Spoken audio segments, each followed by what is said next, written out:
Bonjour à tous et bienvenue sur Montréal Boulevard. Le nom est assez évocateur et vous annonce la couleur. Je suis Aurélia, j'ai 24 ans, je suis architecte et j'habite à Montréal. Dans ce podcast, je souhaite vous partager mon expérience à Montréal depuis 7 mois, mais pas que.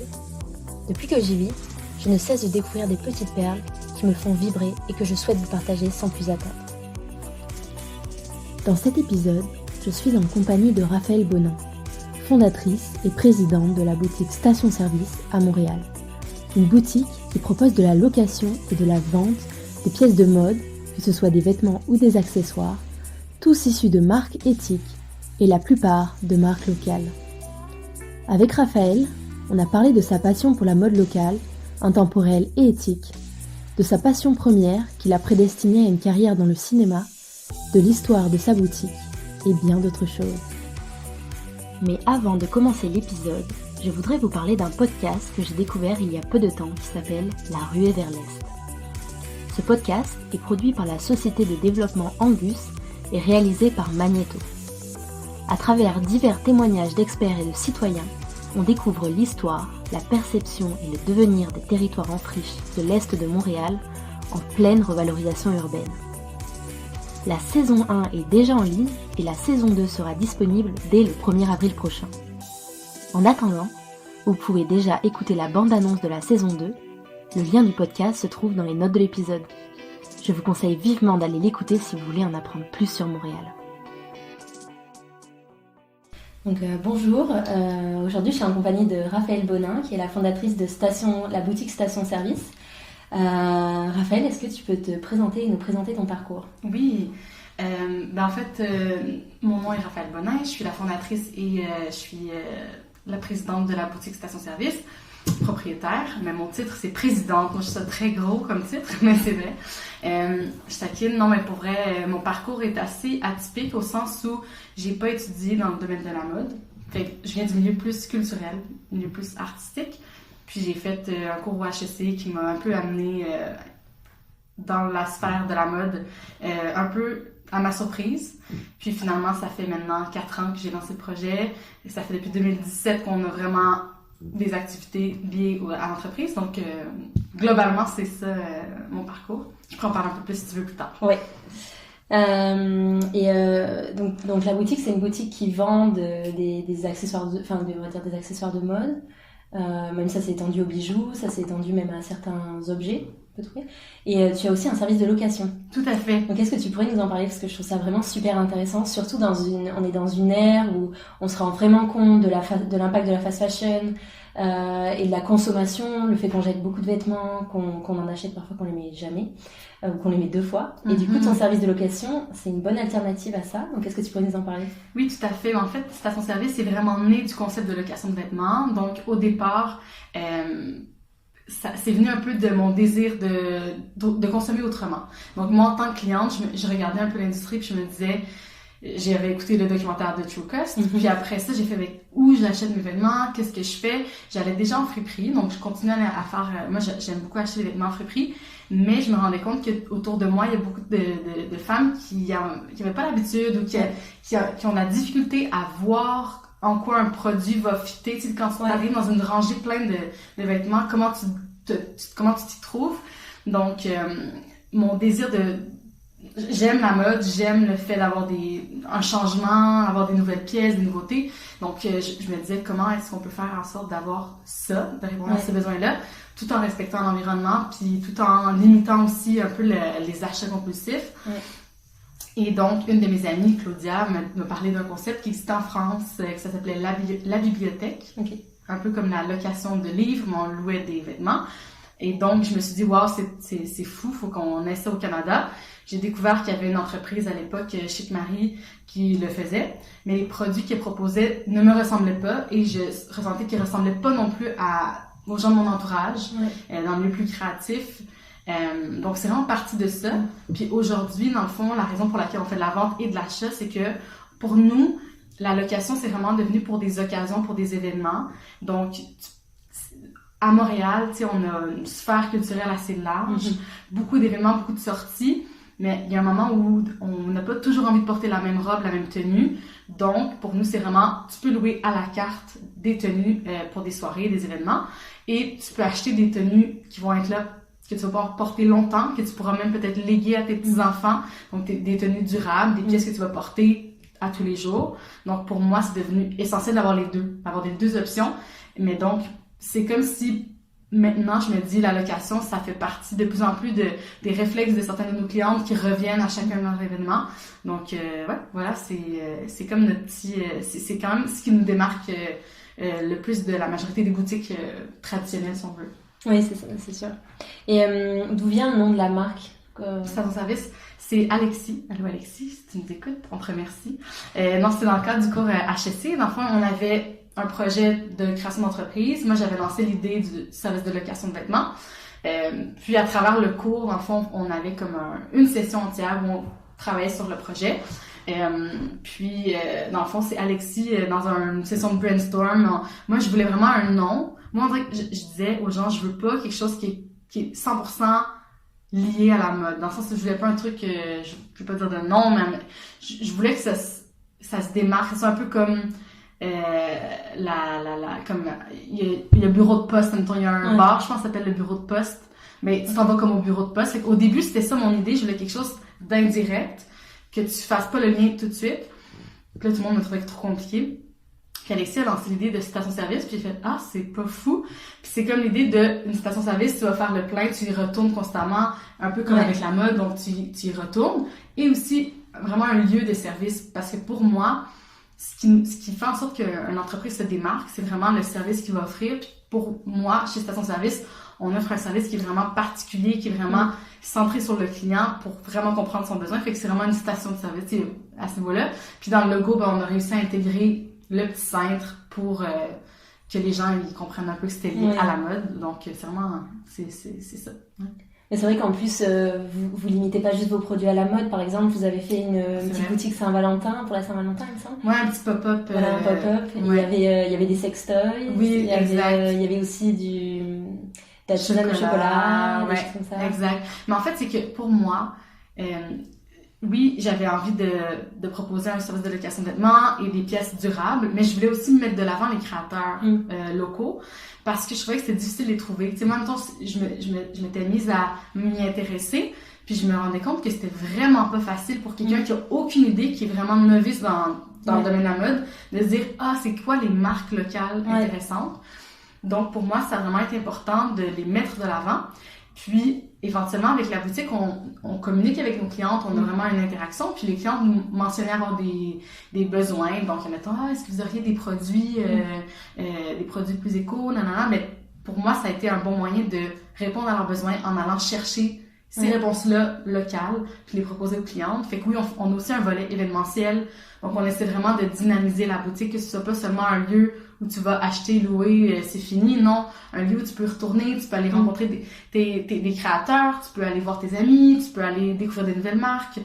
Puis oui, dans le vêtement, les accessoires, mais éventuellement, c'est aussi dans le mode de vie général. Moi, je veux qu'on puisse permettre aux clientes de s'inspirer puis d'avoir un mode de vie qui est plus écologique, plus éthique, mais qui valorise le beau et l'esthétisme, parce que pour moi, c'est vraiment important que chaque produit qu'on choisisse, il y a une lignée artistique, une lignée qui inspire les clients, dans le fond.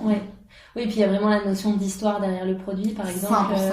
Je sais que j'avais pas pu venir, mais je sais que t'avais invité Viviane Lachapelle quand vous avez intégré sa collection. Je l'ai interviewée d'ailleurs sur le podcast. Je sais. Et elle m'a parlé de toi comme une de ses inspirations, en fait. J'adore. Donc, tu vois, je fais bien. Mais du coup, je sais que ça a été aussi c'est des moments importants pour rencontrer les créateurs, pour être inspiré par leur histoire et par leurs produits, en fait. 100%. Tu sais, pour nous, quand une cliente entre en boutique, on lui montre l'univers du design local. Donc, l'univers du design local, il est varié, il est pluriel, donc il y a énormément de beauté. Puis pour moi, ça a été important de valoriser ça. Et donc, mon équipe a la même passion que moi, ce qui fait en sorte que quand un client vient, il essaie un produit, on lui explique « Ah, ben Karianne Poutré, ça a été fait de telle et telle façon, c'est des produits qui sont faits à 100% à la main. Viviane Lachapelle, on raconte un peu son histoire, le pourquoi elle a fait sa marque.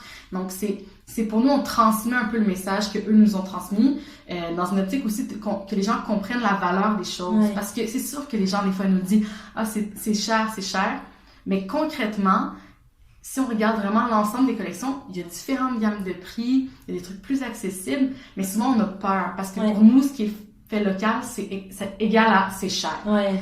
Mais il y a un moment où il faut vraiment défaire un peu nos perceptions pour tranquillement s'y intéresser puis comme se tremper les pieds si on veut. Puis tu te rends compte que ben il y a du travail derrière, donc il y a du temps, donc c'est de la qualité. En général, parce que c'est vrai que c'est pas tout le temps le cas, mais si tu prends le temps de t'informer, en général, nous, personnellement, on choisit des produits de qualité. Mais ce que je veux dire avec, où je vais aller avec ça, c'est que la pièce que tu vas acheter qui va t'avoir coûté, je sais pas, 150$ par exemple, tu vas en prendre soin, tu vas vouloir le garder longtemps, tu vas le porter plusieurs fois, donc au final, ça va durer dans le temps, puis ça devient un investissement.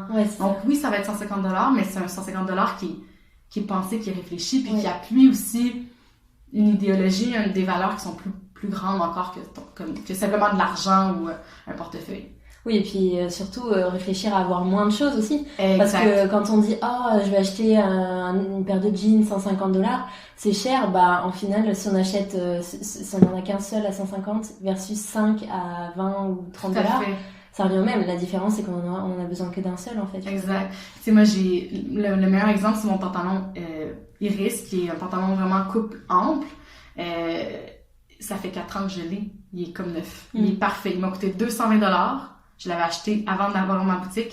Il est encore intact. Je le porte 3-4 fois semaine. Donc, il y a un moment aussi, c'est sûr, après ça, tu as le budget, puis si on prend parler plus tard, mais chaque personne a une question de budget, puis c'est vraiment normal. Mais moi, personnellement, ce que je fais, c'est que je combine friperie et achat local. C'est ça. Je trouve que c'est le meilleur des deux mondes. Ouais, je suis exactement pareil.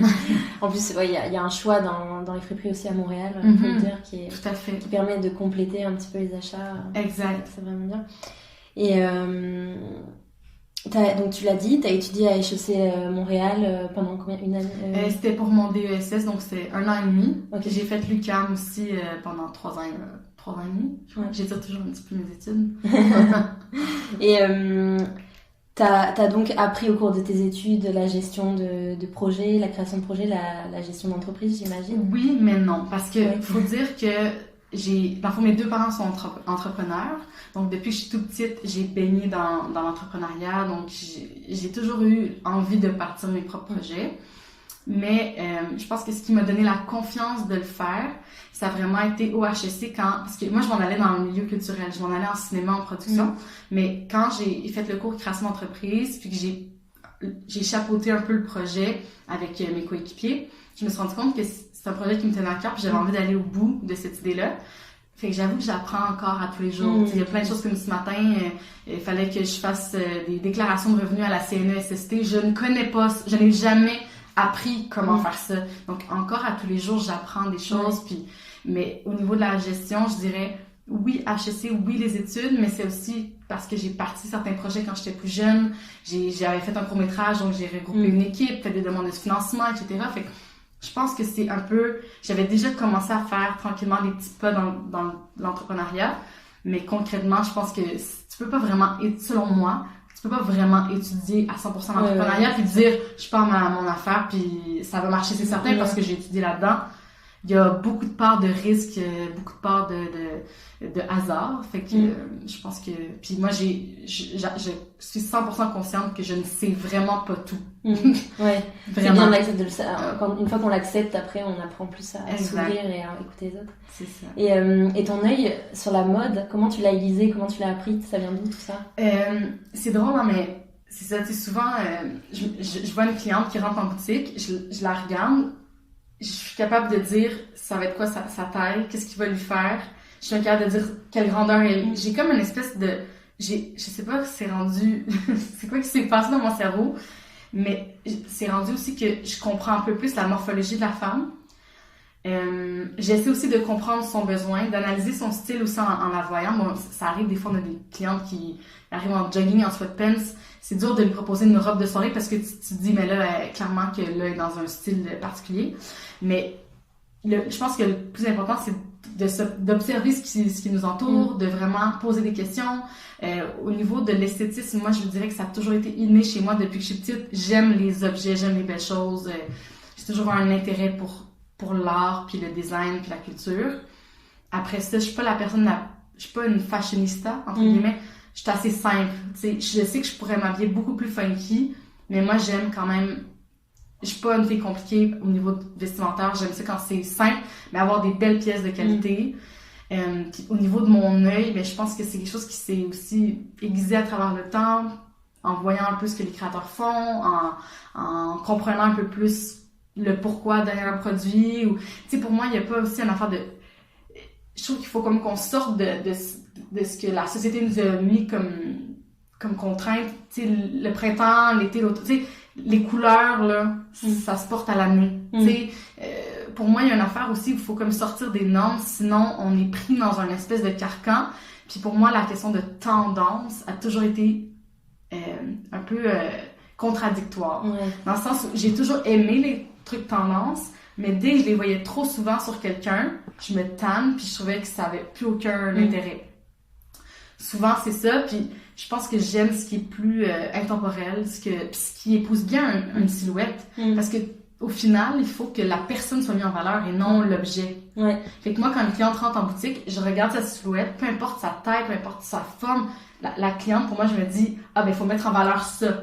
Elle a des beaux yeux, elle a un visage lumineux, ok, on va trouver telle coupe qui va la mettre de l'avant. Donc pour moi, c'est comme plus devenu une espèce de plaisir à challenger aussi mes clientes, puis les amener dans des directions qui vont les surprendre, mais qui vont leur ressembler.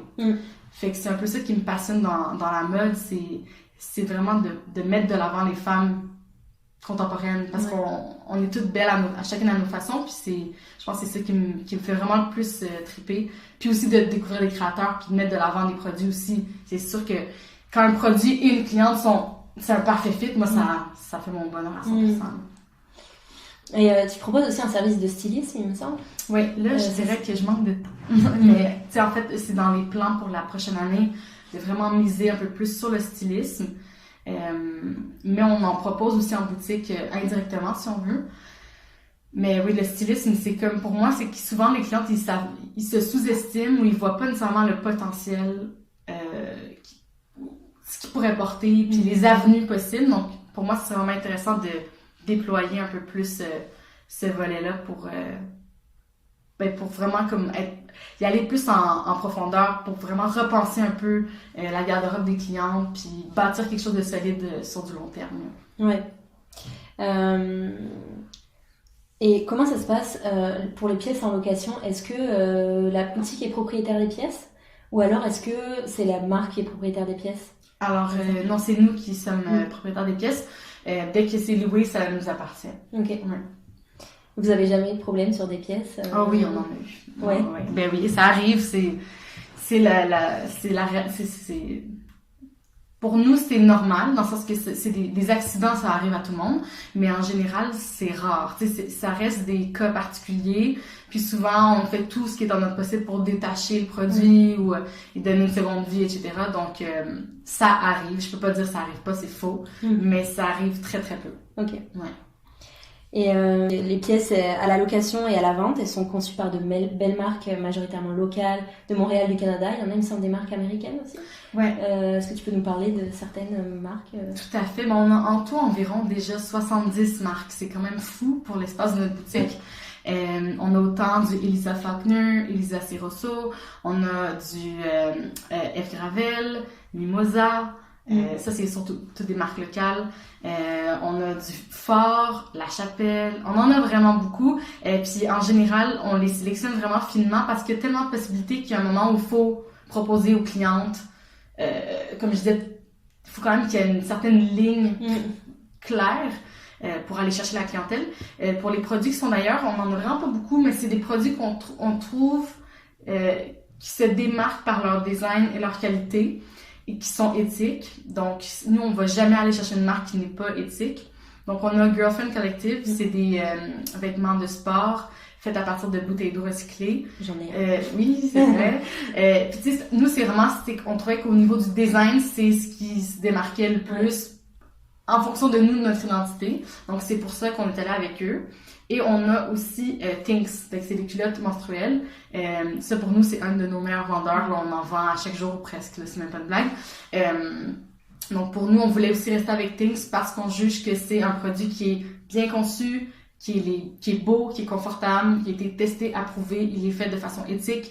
Donc, on continue d'aller avec Thinx. On est le seul détaillant au Québec à les avoir. Donc, je pense aussi que les clients sont vraiment satisfaits. Fait que pour nous, c'était important d'abord et avant tout de répondre aux besoins des clients, puis évidemment d'être éthique. Donc, c'est pour ça qu'on a environ 98% de marques locales et 2% de marques d'ailleurs dans cette idée-là. D'ailleurs, je fais une petite parenthèse sur les culottes menstruelles. Aussi, c'est quelque chose qui marche de plus en plus, hein, je pense. Vraiment. Parce qu'on se rend compte de l'impact environnemental, de tous les déchets que ça génère. Et aussi, je pense que ça marche de plus en plus aussi parce qu'il y a certains arrondissements de Montréal qui proposent des remboursements, qui aident en tout cas à 50% à rembourser tout ce qui est lavable, en fait. Que ce soit vêtements hygiéniques, serviettes hygiéniques ou culottes menstruelles, etc. Tout à fait. Ouais, j'ai vu ça, c'est vraiment aussi, bien, c'est vrai. Je pense que dans le quartier Rosemont, entre autres, ils en ont parlé. Puis nous, dans le fond, en étant Thinx, il n'y a pas de taxe parce que c'est un produit d'hygiène féminine.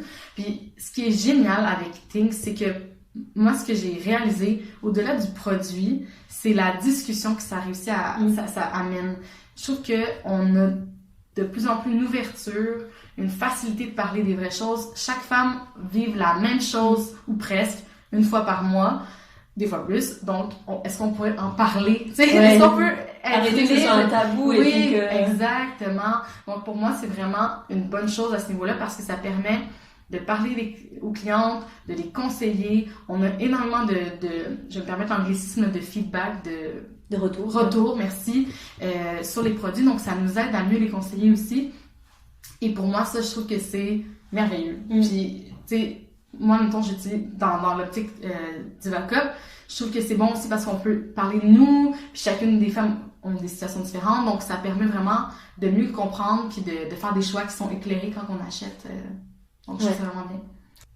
En combien de temps t'as monté Station Service entre l'idée puis le moment où ça a ouvert? Ouais. Ben c'est ça, ce matin, j'ai reçu une notification sur Facebook qui me montrait qu'il y a 4 ans, c'était moi en photo qui pitchait le projet dans le cadre d'un Startup Weekend. Startup Weekend, c'est une fin de semaine c'est 3 jours où tu travailles sur un projet d'affaires. Tu formes une équipe pendant ces 3 jours-là. Puis moi, j'étais au HEC, à HEC Montréal. Puis j'ai décidé de faire le Startup Weekend peut-être après 1 mois de mon cours pour vraiment continuer à peaufiner l'idée. Fait que, dans le fond, ça fait 4 ans maintenant que j'ai vraiment commencé à y aller plus concrètement, mais je dirais que ça fait peut-être 4 ans et demi que l'idée a commencé à mûrir tranquillement. C'est parti d'un Pinterest avec des photos. Ouais. Mais après ça a été de plus en plus concret quand j'ai lancé la campagne de socio-financement avec Ulule. Là, je me suis dit, pas le choix. Si t'as des gens qui payent, ben t'as pas le choix d'y aller jusqu'au bout. Donc, je dirais que ça, comme les 2 premières années, c'était plus idée. Les 2 premières. 1 an et demi, la première année et demie, c'était plus études de marché, vraiment aller voir c'est qui la clientèle, essayer de mieux comprendre qu'est-ce qu'on fait comme service, qu'est-ce qu'on offre comme service. Puis après ça, en octobre 2017, on a ouvert un atelier dans le Maryland où là, on avait seulement un concept de location de vêtements, un site web, des clients qui venaient sur rendez-vous, puis on a commencé comme ça, tranquillement. Okay. Puis en juin 2018, on a ouvert la boutique sur Rachel. Donc ça va faire 2 ans en juin déjà. Ça va vite, c'est fou. Mais je dirais qu'au début, je voulais prendre mon temps parce que j'étais toute seule. Je suis encore toute seule, mais au niveau de la gestion de ça, je voulais faire les choses dans mon rythme. Je voulais être sûre de ne pas brusquer. Oui, quitte, parce que des fois, il y en a qui vont trop vite, puis finalement, ça fait tomber le projet. Exact. J'ai surtout misé sur... je pense qu'au début, ça a été comme tranquillement parler sur la notoriété de l'idée, du concept. Fait que pendant comme 1 an et demi, les gens ils pensaient qu'on existait, mais on n'existait même pas. Donc, ça nous a quand même aidé à prendre les informations puis à pouvoir ensuite vraiment s'aligner, communiquer exactement, bâtir nos médias sociaux pour être solide le jour où on lançait le projet. Oui, c'est vrai, c'est sûr. Et la boutique, elle se trouve dans le quartier du Plateau de Montréal, limite proche du Myland en fait, pas très loin. Ouais, c'est pas très loin. Et pourquoi t'as choisi ce quartier? Est-ce que tu pourrais nous expliquer? Ouais, ben en fait, j'avais fait un potluck, ça s'appelait. C'était comme une étude de marché par plan. Okay. Donc les gens ils votaient pour des emplacements. Donc après ma campagne d'études sur financement, j'ai décidé de faire ça. Moi, je me doutais bien avec mon étude de marché que les gens ils habitaient surtout sur le plateau. Mais dans le fond, ça a été vraiment comme confirmé avec le potluck. Puis pour moi, dans le fond, quand j'ai trouvé le local sur Rachel, je me suis dit, c'est là qu'on commence pour vrai, c'est là qu'on lance la boutique. C'était un lieu qui était central quand même, petite boutique pas trop grande, donc facile pour tester au début, c'était comme la parfaite option. Mais je regrette pas du tout d'être sur le plateau parce que c'est sûr que notre clientèle majoritairement est là. On en a évidemment qui sont ailleurs, mais ça reste que plateau, il y a de moins en moins de commerces qui proposent des produits un peu comme les nôtres. Donc, je trouvais que c'était une bonne idée d'aller vraiment offrir ça sur le marché. Ouais, c'est ça. Et puis, c'est vraiment un quartier où moi par exemple, je me promène souvent le samedi dans ces quartiers-là. Puis, t'es pas trop loin non plus des friperies. Ouais. Donc, tu vois, tu peux descendre les friperies, venir dans ta boutique, aller dans d'autres boutiques qui proposent d'autres produits. Donc, c'est vraiment aussi une bonne balade du samedi. Tout à fait. Voilà. Et tu fais également partie cette année de la cohorte c'est en mode croissance, de l'accélérateur M-Mode, aux côtés d'autres designers, d'autres créateurs dans le domaine de la mode en fait.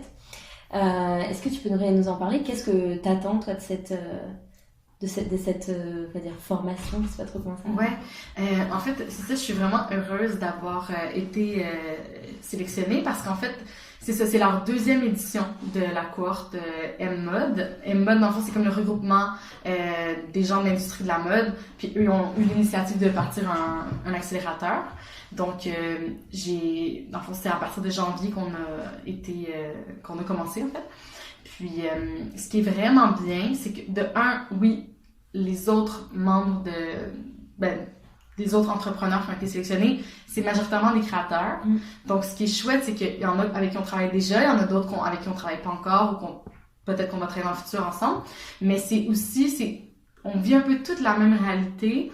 Donc, autant au niveau des discussions, on peut se comprendre tout ça, on peut s'entraider, mais c'est aussi tous les outils, le coaching, le soutien, qui est vraiment, vraiment intéressant. Puis, on a déjà commencé tranquillement, mais le gros est à venir, donc j'avoue que j'ai vraiment hâte de la suite, mais c'est vraiment une super belle initiative. Mais pour l'instant, c'est encore tôt avant que j'en parle plus en détail parce qu'on a eu juste 2 rencontres. Mais dans le fond, on a comme un calendrier booké pour la prochaine année là, autant des rencontres avec des entrepreneurs, du mentorat. Donc c'est vraiment, je pense que pour les gens qui sont dans l'industrie de la mode, je vous invite à vous lancer peut-être l'année prochaine pour la 3e édition.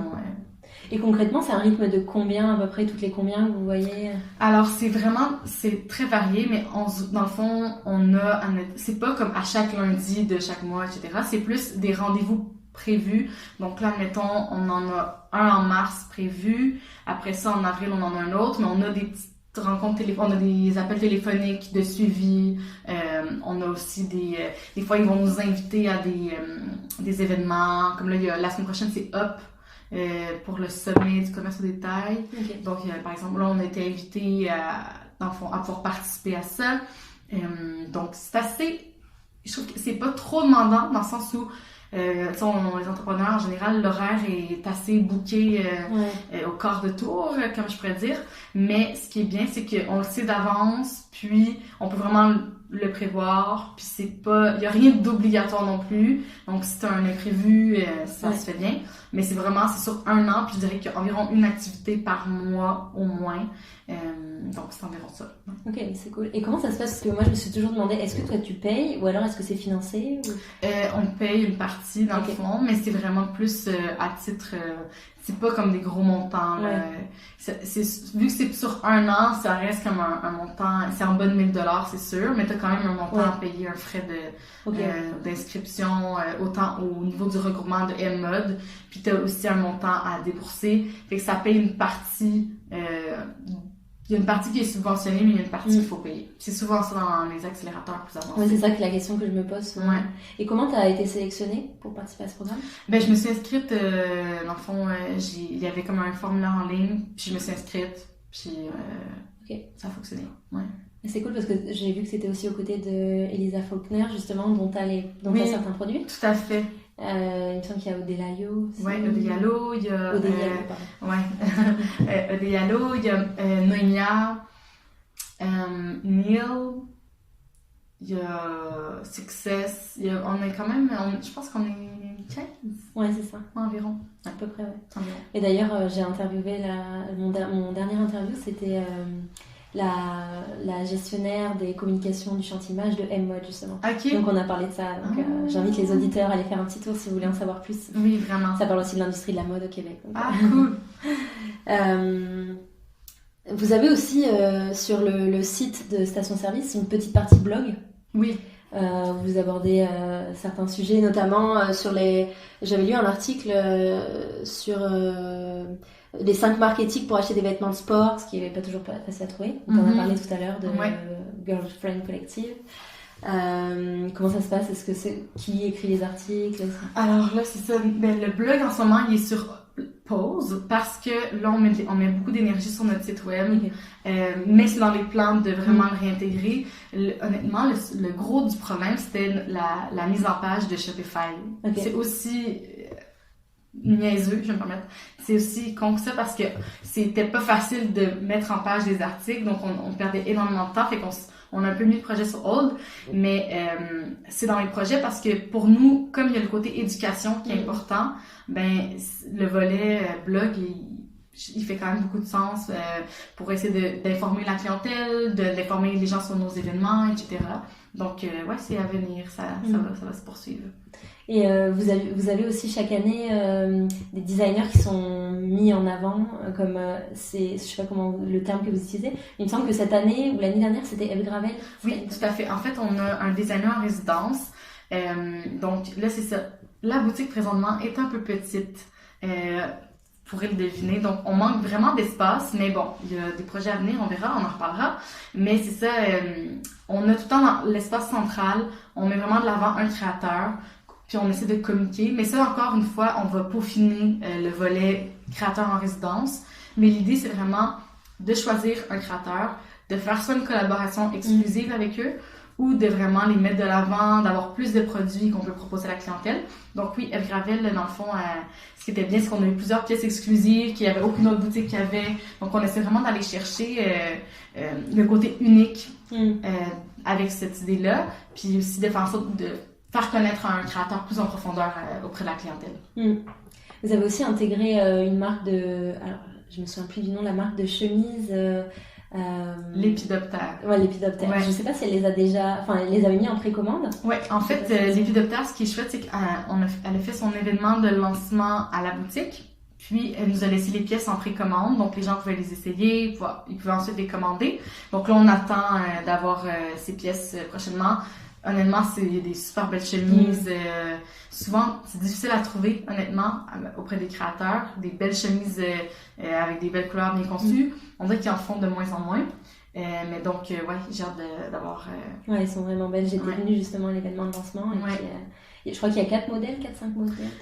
Ouais, mais il y en a même plus. Je pense aussi qu'elle fait des t-shirts. Ah oui, c'est vrai, ouais. Mais aussi des t-shirts. Et aussi, j'avais vu que la livraison des vêtements se faisait en vélo sur l'île de Montréal. Oui, c'est ça. En fait, la livraison à vélo, ce qui est bien, c'est que c'est surtout sur l'île. Vraiment, il y a une délimitation géographique, par contre, parce que, bon, à vélo, on ne peut pas se rendre à la Chine.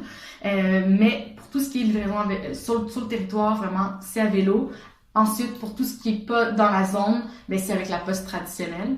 Mais on a hâte qu'éventuellement, il y ait peut-être d'autres options. Je sais que notre compagnie qui fait la livraison font aussi la livraison avec des voitures électriques. Oui. S'ils peuvent pas se rendre ou si la marchandise est trop imposante et tout ça. Donc, ils ont les deux options, ce que je trouve vraiment...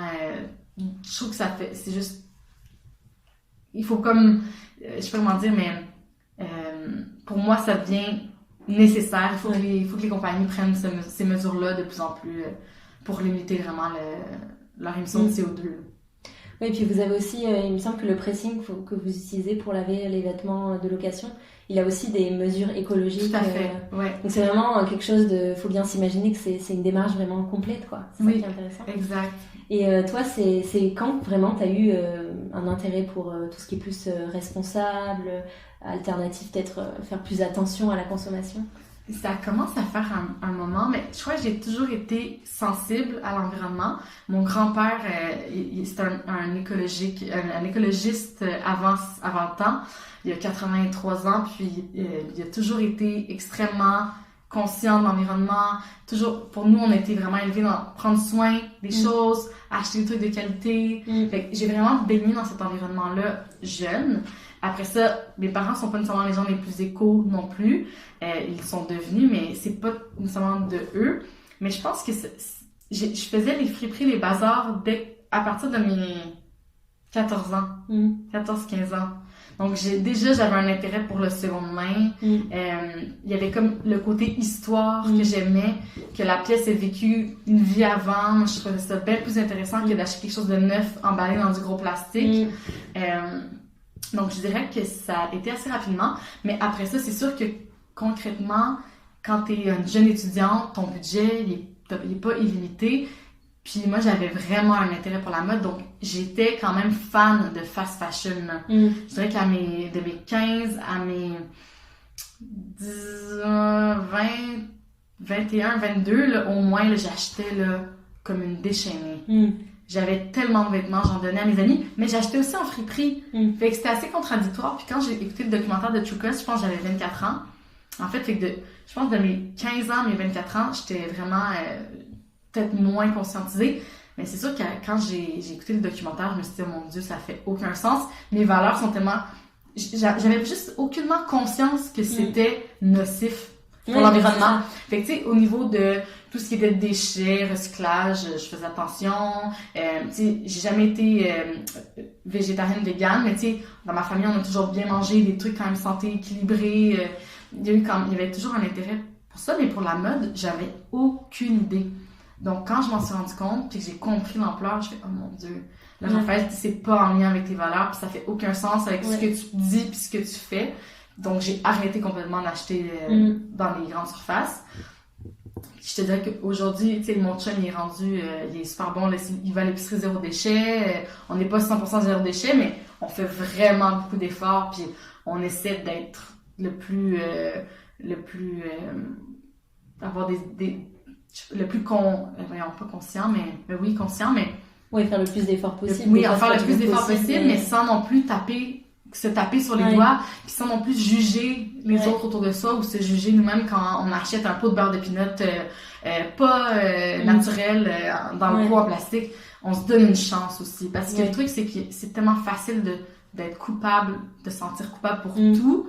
Donc, il y a un moment, faut se donner le droit de pas être parfait, de faire des efforts. On est aussi extrêmement privilégiés. On est dans une société où est-ce qu'on a accès à ces choses-là, de zéro déchet. On a accès à ce genre de problème. C'est-à-dire que ça fait partie de nos problèmes, alors qu'il y en a, c'est même pas dans leur liste de problèmes. Exactement. Ils ont tellement d'autres problèmes plus importants. Exact. Donc, c'est pour ça qu'il faut aussi en prendre et en laisser.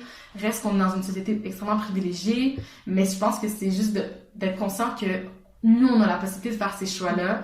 Donc, moi, personnellement, j'ai envie de faire l'effort, puis j'ai envie d'en parler, puis qu'on puisse avoir des échanges avec les autres pour qu'on s'entraide, puis qu'on s'améliore ensemble, mais non que ce soit qu'on se pointe du doigt ou que finalement, on fasse « Ah, tant pis ». Parce que moi, ce qui m'énerve le plus, je dois dire, c'est quand les gens ils disent « Ouais, mais ça change rien si moi, je le fais pas. Ça m'énerve. Je suis comme... Mais c'est parce que si toi, tout le monde se dit ça, mais personne ne le fait. On a chacun un impact quand même assez important. Exact. Mais c'est sûr que c'est encore plus grand quand c'est au niveau des entreprises, là, tu sais. Faut pas non plus se mettre tout le blâme sur les épaules. C'est ça que je veux dire par ne pas se sentir coupable pour tout. Mais si on est capable de faire un effort, puis je pense que l'effort qu'on fait, quand on le communique aussi ou qu'on en parle, ça a un impact plus grand qu'on pense. Juste sur l'idéologie, puis sur le fait que les gens ont le pouvoir d'achat et ils votent avec leur argent. Puis ça, je le dis souvent, mais c'est si tu votes puis que tu achètes quelque chose qui est pas éthique du tout, ben c'est que t'encourages ces grandes compagnies-là à continuer. C'est qu'on ferme les yeux, en fait. C'est ça. On ignore et on... Exact, mais c'est aussi qu'on ignore, mais c'est qu'il y a un impact avec les achats que tu fais. Si les gens arrêtent d'acheter de la viande d'un matin, ben l'industrie va changer. Ils vont peut-être faire attention à peut-être avoir des élevages qui sont plus éthiques auprès des animaux, qui vont, etc. Donc, moi, c'est surtout ça. C'est cet intérêt-là de le communiquer pour tranquillement qu'il y ait une mobilisation qui soit plus grande. Moi, c'est ce qui me passionne, ce qui fait en sorte que je continue à tous les jours de travailler parce que moi, il me faut un purpose, il me faut un objectif, sinon à quoi bon, tu sais. Mais d'ailleurs, pour revenir sur ça, tu disais qu'on est des privilégiés, en effet, on a cette chance d'avoir le choix, mais justement, l'impact de la fast fashion, de tout ce qui est, on va dire, polluant, etc., c'est pas seulement sur l'environnement, mais c'est aussi sur la condition des travailleurs. Moi, c'est quelque chose qui m'anime vraiment peut-être même plus que l'environnement, autant que l'environnement, mais je veux dire, le fait de voir toutes ces personnes qui travaillent dans des conditions déplorables, on a entendu parler du drame du Rana Plaza qui s'est effondré il y a quelques années, et c'est ça aussi, c'est que nous on a la chance de pouvoir faire changer ça. Ces gens-là, ils ont sûrement pas la chance de le faire, ils ont d'autres problèmes, mais nous on a la chance, donc c'est aussi quelque chose qui est important. Ouais. Mais c'est sûr que quand on travaille auprès des créateurs locaux, ben tu les vois, tu les rencontres, tu échanges avec eux, tu valorises leur travail aussi. Après ça, c'est sûr que tout ce qui est grande manufacture, on le voit même avec le coronavirus, que présentement ça a un impact immense. Parce que les usines sont fermées, donc il y a des travailleurs qui peuvent même plus se déplacer pour travailler. Donc, on se rend juste compte que c'est un système qui est très fragile. Puis qui est tu sais, après ça, il y a tout le temps la question de se dire, ouais, mais ça leur donne des jobs. Je comprends ce point-là, mais c'est juste de faire, mais il faut qu'il y ait des réglementations. Il faut que ces gens-là qui travaillent, parce que selon moi, le fast fashion ne va pas arrêter demain matin. Mais il faut que les gens qui travaillent soient payés. Il faut que les gens qui travaillent aient des conditions saines, qu'ils puissent aller voir leur famille, qu'ils soient pas pris, qu'il y ait des jours de repos, qu'ils soient pas pris avec des produits chimiques de teinture.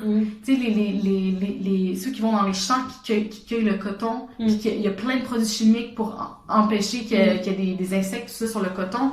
Mais eux, ils aspirent ça crée des cancers, etc. Moi, les jeans aussi, c'est je sais plus comment s'appelle cette matière qui teint les jeans là, qui se retrouve dans les rivières en Inde. Justement, regardez le documentaire de True Cost et vous allez comprendre. Mais c'est ça, donc c'est aussi qu'il y a un moment où tu te dis, moi personnellement, j'ai trop de difficultés à assumer le fait d'acheter quelque chose que pour moi, il a été fait dans des conditions 100% déplorables, autant au niveau humain qu'au niveau environnemental. Donc, ça c'est moi. Mais moi, je vais jamais juger quelqu'un qui l'achète parce que je me dis, on a chacun nos raisons, puis c'est pour ça aussi qu'à la boutique, je pense que ce qui est bien, c'est qu'on va jamais pointer du doigt personne.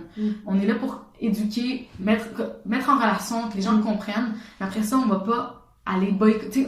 Je pense qu'il faut aussi être conscient qu'on vit dans un monde où est-ce que c'est global, où est-ce qu'on a accès à tellement de choses, puis les tendances, la mode, c'est gros, puis c'est puissant, puis la question de la beauté aussi, c'est un autre dossier, donc moi, je vais pas aller me tremper les pieds puis me mettre à juger puis à te regarder puis dire ça vient de chez Zara. Non, c'est pas ça mon travail. Mon travail, c'est de valoriser ce qui est fait local, de te donner envie d'essayer, de te donner envie d'en savoir un peu plus. Par le positif, il faut y aller par le positif. C'est ça.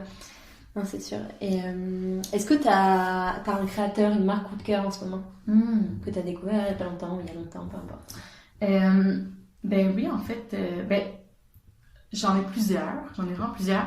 Je dirais que, admettons, au niveau vestimentaire, j'adore... Bon, Evie Ravel, elle est dans beaucoup de boutiques, on la connaît, elle est reconnue. Mais je trouve que ses produits sont vraiment, vraiment bien conçus. Les matières, elles sont bien choisies. Bon, c'est pas tous les styles qui me plaisent personnellement, mais la grande majorité me plaît. Je trouve que c'est aussi... ils ont un excellent service client avec les entreprises. Donc, pour nous, c'est vraiment agréable de travailler avec eux. Si les clients ont des problèmes, il y a un produit qui est brisé, tout ça, c'est facile de retourner. Donc, je trouve que c'est vraiment au niveau global, je trouve que c'est vraiment une entreprise qui est, pour moi, ils ont assez de quantité. Donc, c'est un de nos meilleurs vendeurs. Puis, je trouve que ses produits sont vraiment de qualité, sont vraiment confortables, puis sont vraiment élégants, sont bien faits. Mais après ça, bon, Elisa Faulkner, j'aime vraiment son côté un peu plus éclaté. J'aime le fait qu'elle me surprenne dans ses coupes, dans ses matières. Je trouve que c'est vraiment une personnalité. Ses produits ont une personnalité, ils dégagent quelque chose de vraiment fort. Après ça, moi, dans mon quotidien, des fois, même moi, je suis un peu trop timide pour le porter. Mais quand ça tombe sur une fille, puis ça lui va bien, puis ça met en avant sa personnalité, c'est comme coup de cœur à 100%. Donc, je dirais que c'est deux compagnies différentes que j'aime vraiment beaucoup. Puis dans les bijoux, ben, je dirais, j'adore Pose Atelier. Je trouve que c'est des pièces qui sont intemporelles, que tu peux porter à tous les jours, mais qui sont quand même originales. Puis tous mes bijoux presque sont de là. J'en ai d'autres. Évidemment, j'aime Maxime. J'en ai plein d'autres que j'adore. Mais Pose, je dirais que j'ai un petit coup de cœur pour ces bijoux. Et il y a quoi comme projet pour station-service à venir dont tu peux nous parler? Beaucoup de projets. C'est encore top secret. Mais on a, disons qu'on planifie quelque chose de plus gros. OK. Mais je peux pas en parler tout de suite parce qu'il y a rien de coulé dans le béton. Mais on a des beaux projets à venir. L'équipe grossit. On veut travailler vraiment sur l'optimisation du site web. Ça, je peux en parler parce qu'on travaille dessus depuis quelques mois déjà. Donc, on veut traduire le site. On veut avoir presque tous les produits sur le site. Donc, vraiment avoir une expérience en ligne qui est plus optimale, qui ressemble un peu plus à ce qu'on propose en boutique. Puis, disons qu'en boutique, on veut un service encore plus complet. Donc, aller de l'avant avec le volet stylisme, avoir plus de pièces à la location. Ça, c'est dans nos plans. Ça, je peux déjà en parler. Puis, c'est ça, le gros projet, mais on va l'annoncer quand ça va être plus officiel. OK. Super. Oui, parce que vous avez aussi créé un Noël, une boutique éphémère des fêtes. Pour la Saint-Valentin, vous aviez, comme je disais, une petite collection. Exact. Pourquoi avoir créé, mettons, cette deuxième boutique durant le temps des fêtes? Oui, alors, pour nous, c'était vraiment important. En fait, c'est que je me suis mis en fait, OK, je vais repartir du début. Il y a 2 ans, en fait, à l'hiver, pas cette année, l'autre d'avant, le local à côté de la boutique s'est libéré. Donc, il y avait de la place. Puis là, je me suis mis Moi, j'ai souvent des moments de même, des idées. Je me suis dit, oh mon Dieu, faut qu'on fasse une boutique éphémère pour le temps des fêtes. Faut qu'on propose des idées cadeaux locaux, des produits qui vont être plus durables, etc. Faut qu'on profite du fait que l'espace est vide. Mais j'ai eu cette idée-là début novembre. Complètement folle l'année. Puis finalement, on l'a fait, on l'a eu, ça s'est super bien passé. Puis cette année, je me suis dit, OK, il faut le refaire. Là, on a plus de temps, on peut se prendre un peu plus en avance, etc. Mais le local voisin était pris. Donc, je me suis mis à regarder des locaux. Une des filles de l'équipe a trouvé un local pas très loin sur Mont-Royal. Je suis allée les rencontrer et tout ça, donc ça a fonctionné. On a ouvert en novembre. Fait que ça a été 2 mois de boutique éphémère. Puis c'est ça, ce qui est chouette, c'est que ça a permis aux gens, ça nous a permis d'avoir plus de produits, de découvrir de nouveaux créateurs et aussi, là, on était sur une rue très passante, donc sur Montréal, on a pu aller chercher des nouveaux clients aussi qui ne nous connaissaient pas. Donc, qui vont venir me voir maintenant. Oui, exactement. Donc, ça a vraiment été une belle expérience. Énormément de travail. Vraiment, vraiment, vraiment beaucoup de travail. Donc, ouais, c'est ça. Ça vient avec ça aussi. Faire des projets comme ça, il faut se rendre compte que c'est quand même quelque chose. Ouais. Mais je regrette pas du tout. Ça a vraiment été 2 belles éditions. Puis celle de cette année, ça a été vraiment une grande réussite. Je suis vraiment, vraiment contente du résultat. Et est-ce qu'aujourd'hui, tu arrives à vivre de ton projet? Oui. Disons que le salaire, j'y vais tranquillement. Je suis vraiment du genre... je suis consciente que quand tu te lances en affaires, ça peut prendre beaucoup de temps, mais il faut faire les choses tranquillement. Donc moi, comment je vois ça, c'est que je veux pas me mettre riche. C'est pas mon plan. C'est pas... Quand j'ai lancé Station Service, je me suis pas dit, ça y est, je vais faire du gros cash. J'aurais fait autre chose si ça avait été ça. Donc, je veux faire de l'argent, je veux bien vivre de ça, parce que pour moi c'est important, parce que on a une mission qui est vraiment qui est forte, qui est puissante, qui fait en sorte que ce qu'on fait, ça a un impact positif, c'est une valeur ajoutée, je pense, au marché. Donc pour moi, tu sais, au début, je me disais, faire de l'argent, c'est pas bon, c'est pas bien, mais il y a un moment où c'est souvent tabou, surtout chez les femmes en plus. C'est extrêmement tabou chez les femmes, mais je me rends compte aujourd'hui que je veux bien vivre. J'ai pas besoin d'être millionnaire pour être heureuse, aucunement. Moi, je veux juste bien vivre, je veux pouvoir avoir une famille, pouvoir qu'il y ait une éducation qui soit bonne, mais après ça, c'est ça. Mais oui, j'arrive à vivre de ça.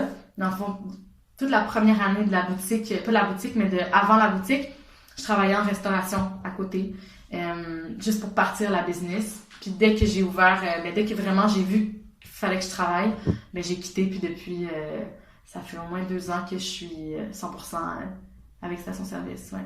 Et c'est comment d'être une femme en affaires? Pas toujours facile. Ouais.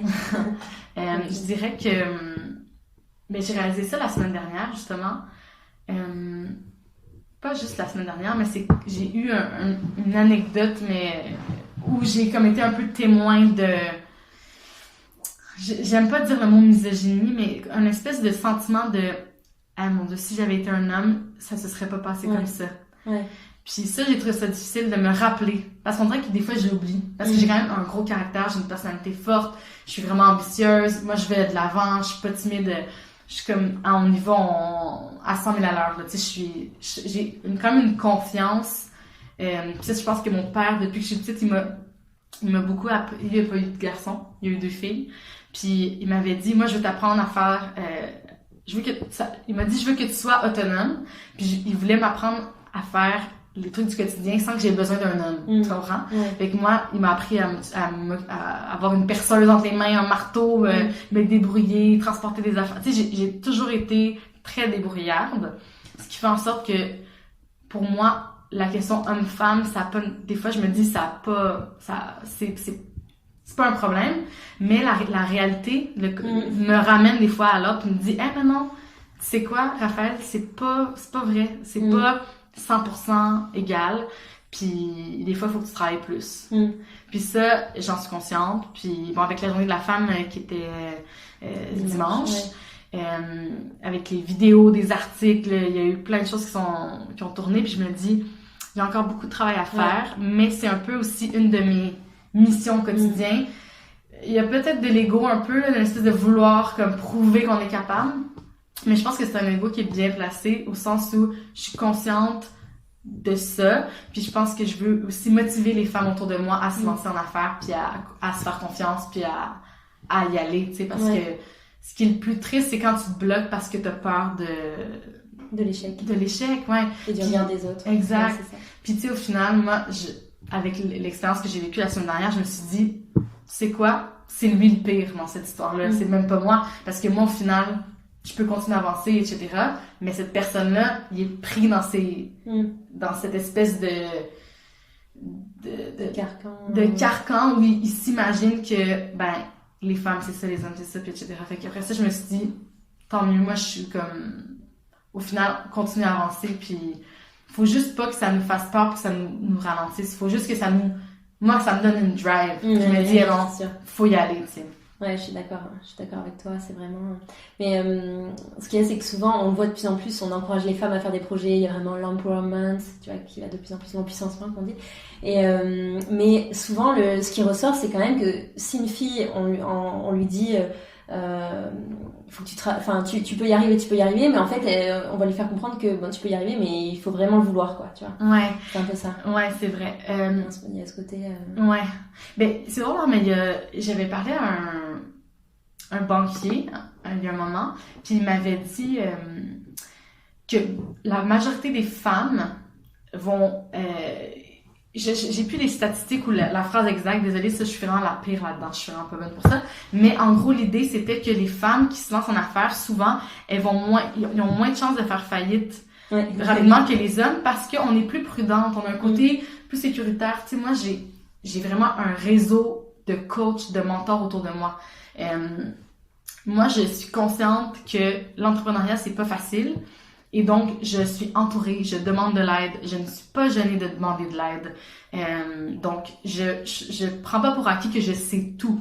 Après ça, est-ce que les hommes ou les femmes... Je pense que l'entrepreneuriat, en général, c'est pas facile parce que le marché, il bouge vite, parce qu'il y a de la compétition, parce que t'as le cash flow c'est le nerf de la guerre. Si ton cash flow, t'en as plus, si t'as plus d'argent, comment tu payes tes fournisseurs, comment tu payes tes employés? Donc, après ça, je pense que peut-être que c'est vrai. Moi, moi, pour vrai, je suis trop optimiste, puis je me dis, je pense que les femmes, on a une sensibilité autant émotionnelle qu'au niveau de nos valeurs. Ce qui fait en sorte que souvent, quand on se lance en affaires, c'est pas juste une question de faire du cash, tu sais. Puis ça fait en sorte qu'on a des projets qui vont être souvent à saveur sociale, environnementale. Il y a même souvent un côté innovation. Donc, je crois que après ça, il faut juste faire ses devoirs, tu sais. Si tu fais tes devoirs, là, puis que, tu sais, moi, j'ai l'impression d'avoir fait mes devoirs, mais il faut constamment faire ses devoirs, tu sais. Si tu décides d'avoir que ton projet, il soit en croissance, mais il faut que tu fasses tes devoirs, il faut que tu t'informes financièrement, est-ce que ça fait du sens, est-ce que la clientèle est au rendez-vous, etc. Donc, je pense qu'après ça, que tu sois un homme ou une femme, si tu fais tes devoirs, t'as plus de chances que ça marche, tu sais.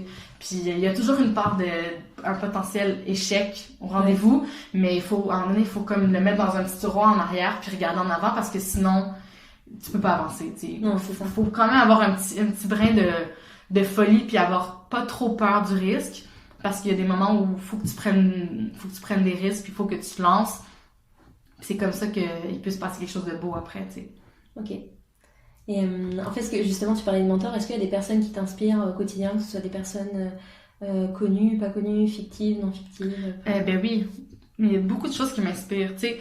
Après ça, il faut faire attention parce que souvent, on a tendance à se comparer aux autres. Puis ça, pour moi, c'est pas de l'inspiration parce que ça peut vite devenir négatif. Ça m'arrive des fois de regarder des compagnies faire d'être jalouse, puis de me dire... Puis après ça, après 2 minutes, je me dis... mais Raphaël, à quoi bon? Pourquoi tu mets ton énergie là-dedans? T'as aucune idée comment ça se passe dans leur business, fait qu'on passe à autre chose. Mais au niveau de l'inspiration, oui, j'ai beaucoup de femmes autour de moi qui m'inspirent. Autant toutes nos créatrices, tu sais, majoritairement, c'est des femmes. Donc, de les voir aller, de les voir travailler, elles m'inspirent beaucoup. Elles me donnent envie de les mettre de l'avant.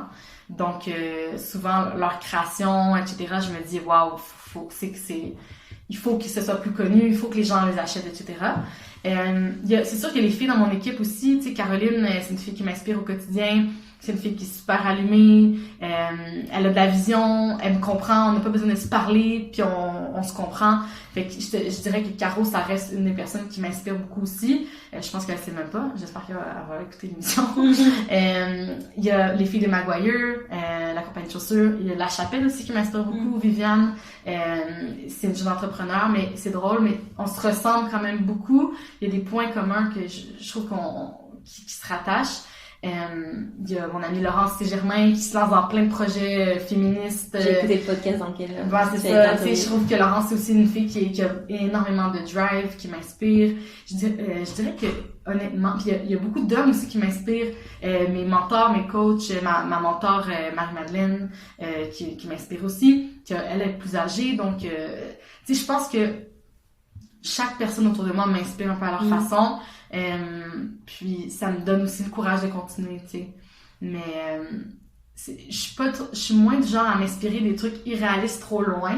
Je suis vraiment plus du genre à me nourrir de l'énergie des gens qui m'entourent. Il y a mon amie Camille Barantes aussi qui m'inspire beaucoup. C'est une fille extrêmement créative, qui a comme un œil artistique et esthétique qui, selon moi, qui est unique vraiment à elle. Donc c'est pour ça entre autres que je travaille avec elle sur différents projets, mais c'est souvent des femmes qui sont un peu dans mon réseau ou mon entourage qui me donnent vraiment envie de continuer puis qui me motivent aussi à travailler au quotidien, je pense. Ok, merci beaucoup pour toutes ces réponses, Raphaël. C'est un plaisir. Et à bientôt. Merci, à la prochaine. Merci à Raphaël de m'avoir donné de son temps et nous avoir transmis sa vision inspirante de l'avenir de la mode. Retrouvez Station Service sur Instagram @station-service, sur leur site internet stationservice.co et dans leur superbe boutique rue Rachel sur le plateau Montréal. Dans cet épisode, j'ai mentionné les épisodes 10 avec Viviane Lachapelle, fondatrice de Lachapelle Atelier, et l'épisode 15 avec Catherine Lecuyer, responsable des communications, gestionnaire et du chantier image de M-Mode dont nous avons parlé au cours de l'épisode. Pour plus de références, je vous invite à lire les notes de l'épisode, tout y est noté. Quant au podcast, vous pouvez me retrouver sur Instagram, Montréal Boulevard, sur Facebook, mais aussi sur toutes les plateformes d'écoute. Si le podcast vous plaît, n'hésitez pas à laisser un petit commentaire sur votre plateforme d'écoute préférée et un 5 étoiles sur Apple Podcast. À bientôt sur Montréal Boulevard.